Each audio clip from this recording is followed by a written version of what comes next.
Bei ihrer diesjährigen Wahlkreiswanderung vom 9. bis zum 13. Juli war Brigitte Zypris nie alleine.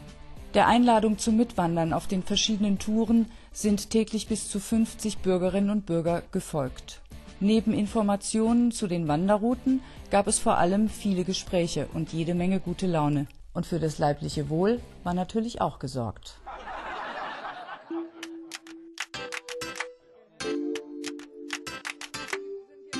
Du bist hier bekannt im Ort. Ich habe schon gerade den Damen erzählt, der Laden Herr Rausmann führt uns. Oh, ja, ja.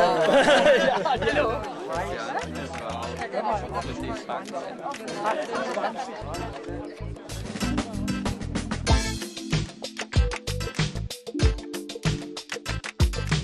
Hier stehen wir vor zwei Forsthäusern. Hier, das ist das Messeler Baldurhaus.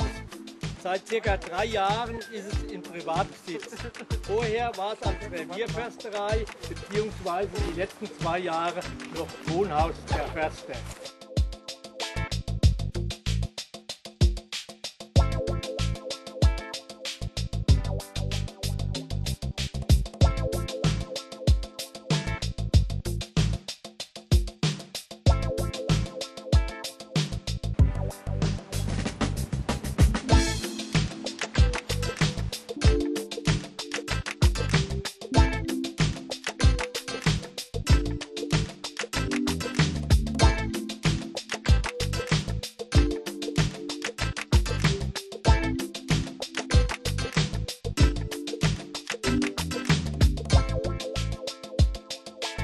Das Gerät ist ein handelsübliches GPS-Gerät, sogar der niederen Preislage, was ich hier habe.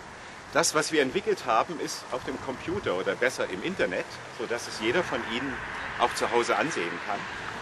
Dort finden Sie die Karten von unserer Gegend, in der wir sind. Sie finden die Wege, aber bereits als digitale Information, ohne dass Sie es bemerken. Und Sie finden einen Navigationsalgorithmus, so ähnlich wie man ein Auto hat, nur eben Offroad. Also diese Route habe ich dann auf dieses Navigationsgerät gedownloadet, wie man so schön sagt. Und jetzt zeigt ein kleiner Zeiger, der ähnlich aussieht wie ein Kompass, immer wo wir lang gehen müssen.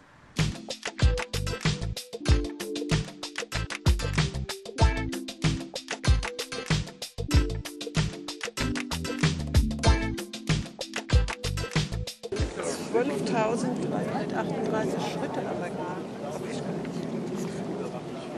So, wir sind gegangen 7,33 Kilometer, haben dafür gebraucht 1 Stunde und 52 Minuten, welch eine Schande. Aber dafür sind wir bald da.